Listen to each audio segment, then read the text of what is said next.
This is how to become a YouTuber in 2022. I'll be sharing with you guys equipment that I use. I'll be sharing my editing app, and lastly I'll be giving you guys free content that can blow up your channel. So if you're interested in something like this, please keep on watching.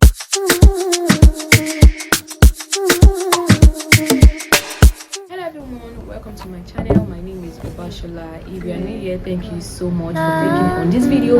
Please don't forget to subscribe to my channel. If you're an old subscriber, thank you so much for coming back.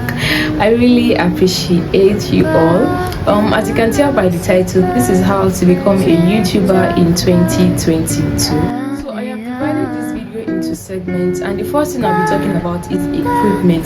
The major and the main equipment is your mobile phone. If you have a camera, that is fine, but I don't advise buying a camera when you're just starting up. And when starting up a YouTube channel, you must consider the quality of your camera, because your audience want to watch clean and crisp content only. The second thing you should consider is storage space, because honestly, filming consumes space. Imagine filming a video that is 1 hour. Okay, fine, after 3 minutes you can be like 20 minutes or 30 minutes. If you are using a phone with a small storage space, it might be frustrating. So you want something that is easy for you, that is easy to work with. Get a mobile phone that has large storage. Or if you cannot get a mobile phone that has a large storage, what you can do is that you can film a video, then delete it, make sure that it is edited, upload it on your YouTube, let it be there. Then whenever you are ready to make it public, you can make it public. That will help you manage space and allow you film more. I've said this before, but I'll also be saying it again. The best quality to film on is 4K, but if your phone does not have 4K, because I think 4K starts from 7 above, I don't know, correct me if I am wrong, but I think the 4K resolution starts from iPhone 7. But if it does not start from iPhone 7, that is fine. That is the best quality to use. Just make sure you are not filming below 720 resolution. Just be sure that you are not filming below that, but it is advised and it is best that you film on 4K. Alright. Second thing I'll be talking about under equipment is lighting. We have two types of lighting: natural lighting, which is the sun, and the second one is an artificial lighting, which can be in form of soft boxes, LED lights, ring lights. The most popular is the ring light. If you know that you cannot film with the sun, or if you know that the best time or the time you are allowed to film is in the evening, then you can get any of these artificial lights. But honestly, if you are just starting up, I don't advise buying equipment, because at the end of the day you might not know if you are actually interested in YouTube, because YouTube takes consistency, YouTube takes hard work. So I advise that you don't buy equipment yet, because you have not found your style of filming yet, you have not found your aesthetics, you have not found the perfect way of filming, you have not mastered your angles yet. That is why I advise that you don't start buying things. But if you can afford LED lights, if you can afford soft boxes, if you can afford a ring light, why not?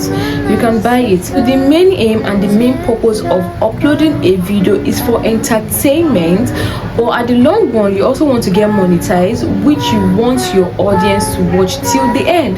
Under equipment, the third thing I'll be mentioning is a tripod. A tripod can be in form of the hand tripod, which can be in form of selfie stick. They also call that tabletop tripod, I think, yes. And the second one is the professional tripod. This is where you mount your phone, because you want stability. It is important, because you want your video to be stable. You don't want everything to be shaky or anything. No, you want your audience to concentrate on your video. It is very important to get a tripod. But if you can't afford a tripod now, you can get the hand tripod and then mount it on a table. You can mount it anywhere you want to mount it, or you can also get those flexible tripod. I think they call it octopus tripod. I'm not sure. I'm going to look for it and just insert a picture right here. But that you can like clamp it on anything. You can clamp it on your window. So I think that is also very easy. They have flexible ends, so you can clamp it on anything that you want to clamp it on. So you can get that too if you cannot afford a professional tripod.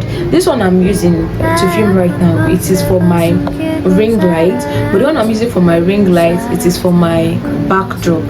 I don't know, but I have a professional tripod that I use. I left that in school. But you also want something that is mobile, that is carryable, that you can move anywhere. So it is advised that you get all those small tripods. They are professional tripods too, but they are not as bulky as the actual camera tripods. Yes, since you are filming, let's assume that you are filming with your mobile phone, you want something that is easy to carry about. You don't want something very bulky. So yes, that will also help you and also help to improve your content. Next thing I'll be talking about is editing. Editing is very important. This allows your audience to keep going when they are watching your video. The two editing apps that I use, they are Inshot and Capcut. These two editing apps, they are very versatile, they are flexible, they are user friendly. The interface is user friendly. If you're a content creator generally, you can use these two tools to edit a reel. You can use it to edit a TikTok, you can use it to edit your picture, you can use it for your thumbnail, honestly. So this is how flexible these two apps are. I don't think there's anyone that is into editing, especially with mobile phone, that don't use these two apps. So if you're just starting up, I advise that you download these two apps and get familiar with it, because it will help your content greatly. Animations, anything you want generally, because editing is very important. How you slide in your memes, how you slide in your audios, how you slide in your stickers, how you slide in your texts, and all of that, it is very important, because people want content that is engaging. The next thing I'll be talking to you about is proper filming technique. So let's assume you have all this equipment now, because it is not really about the equipment. Having all the equipment is not the main thing. The main thing is knowing how to use all of this equipment. I think in a video, there was a video that I shared how to position your phone and how to position your ring light. So today we are not going to be talking about that. If you want to know how to properly position your phone and your ring light, I am going to leave the link up here. You can check that out. Today we are just talking about the frame, the filming frame. So first of all, when you are filming, make sure that you are at the center. Even though you might not be at the center, but make sure that you are not too much on the left hand side or too much on the right hand side. If you are like this, let's assume you are filming like this now, you are out of the frame. Please, I hope you get the picture of what I am trying to paint to you. If you are at the center, it gives you like room to work with. You can move your hands, you can even crop the video, you can make the video zoom to your audience, you can play with the video more. But let's assume I am at the edge now.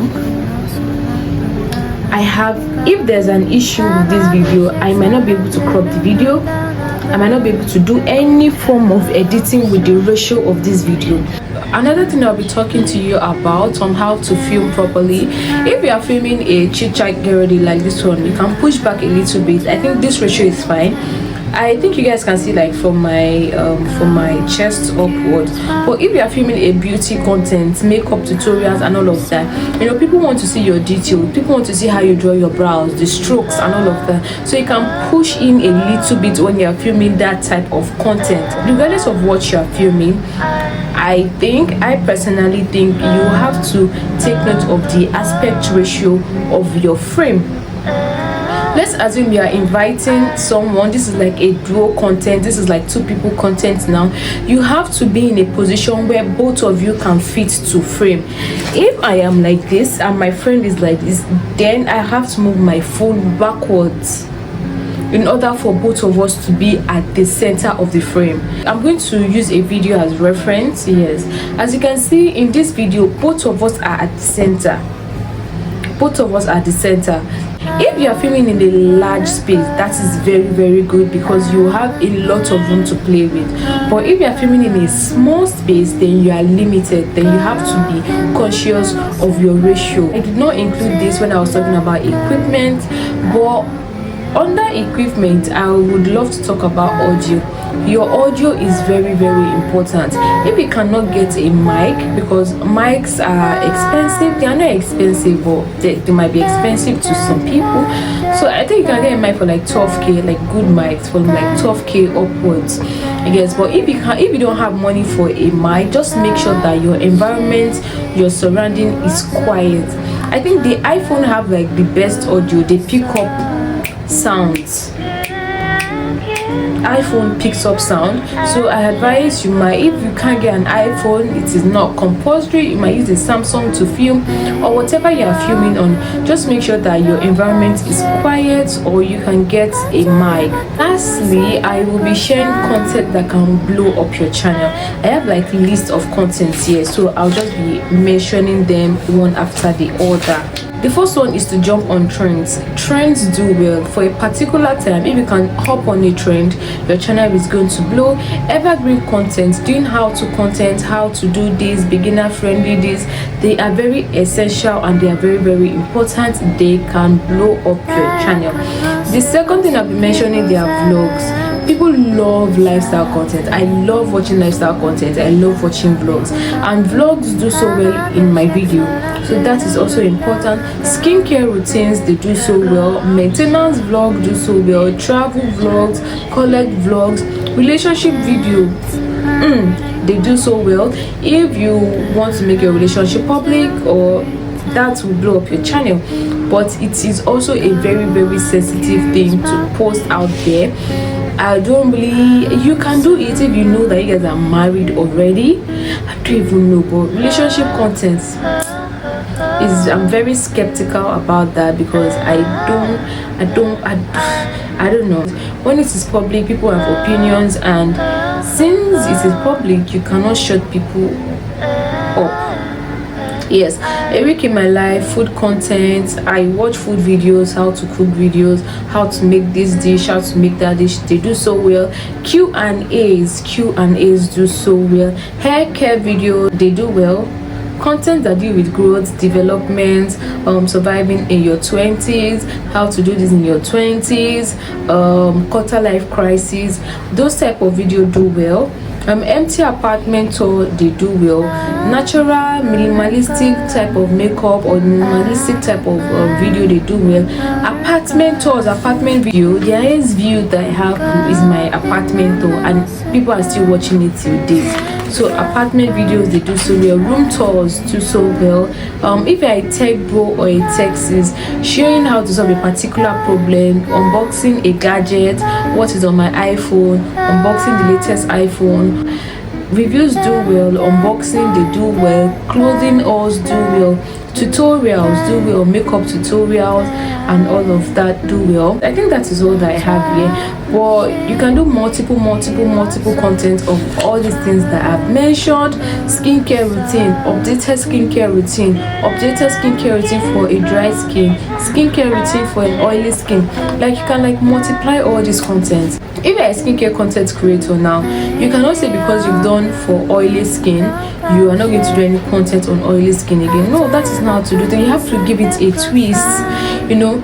Skincare routine for oily type, my updated skincare routine, how I clear my acne, how I do this, the product that I'm in love with, my biggest purchase. You have to give it a twist. That is what YouTube entails. I think that is all about content ideas and all of that. If I have more, I'm going to share in the comment section down below, but for now, this is what I have. Lastly, I'll be telling you all that YouTube takes consistency. YouTube takes, you have to be devoted. If you can do YouTube straight, if you can post content straight for the first year, honestly, you're going to get monetized. And I'm not saying just posting random content, posting what your audience like. Posting twice or 3 times in a week can get you monetized. That is all for this content. Don't forget to like, share and subscribe to my video. I've done videos like this before, so things I did not mention in that video, I mentioned it in this video, and there are some things that I did not mention in this video that I mentioned in that video. I'll be linking it down below. I'll be linking it on the screen, and I'll be linking it at the end of this video, so you can just click on it and watch it. I think anything that contains YouTube growth, YouTube development, equipment, it is under a particular playlist. I don't know the name of the playlist. I think it's YouTube creator. on my YouTube channel. So you can just watch everything under YouTube creator to see how I have grown in my content, to see the things that have changed in my content. So that is all for the video. Please don't forget to share, subscribe to my channel, turn your friends, your family. Don't forget to turn on your post notification. I want to hit my milestone this month. All right, so that is the end of this video. See you guys in a bit. Bye.